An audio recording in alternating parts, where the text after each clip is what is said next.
Crystal is a precious form of glass, rich in lead, from which some of the most beautiful and intricate ornaments are created. For 250 years, the manufacturer Baccarat has been showcasing the best of French glassware.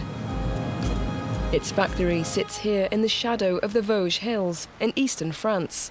The history of this town, also called Baccarat, is intrinsically linked to this rare know-how. Christine Enicel's job is to preserve the heritage of the company, which has been crafting crystal creations from these hot furnaces for centuries. Hello, Michelle, how are you? Good, and you? Great. Here, the crystal is constantly being heated, twisted, and cut. Crystal comes from the Greek word krystallos, which means ice. It's an extremely pure glass. It's a secret blend of raw materials that we heat up here to 1,450 degrees. The difference between glass and crystal is the clarity, the transparency.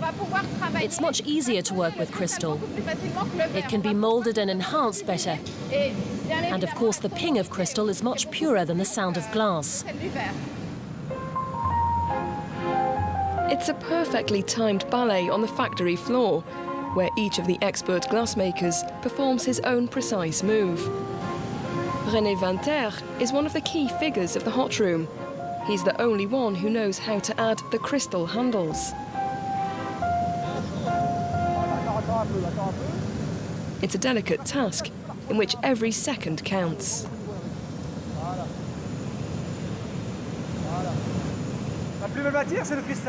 It's the most beautiful of materials. It's wonderful to work with. It's flexible and fluid, and you can give it whatever shape you want to. That's something really amazing. There's certainly no time to waste here.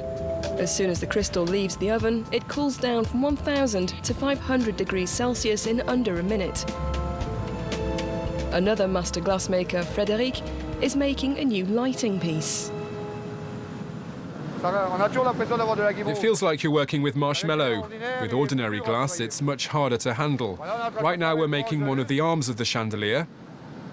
We're stretching out the crystal to the right length and thickness before we place it in the mold to give us the finished shape.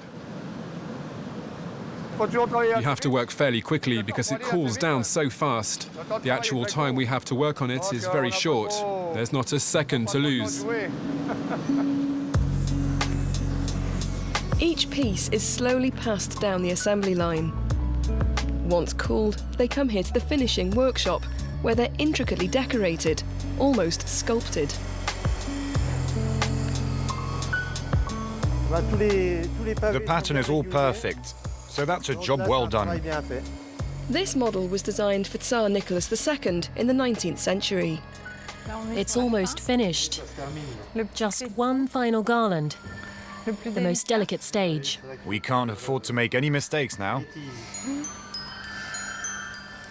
The stemmed glass is one of the most complicated to make, a process that requires 10 hours of work and 20 different types of chisel.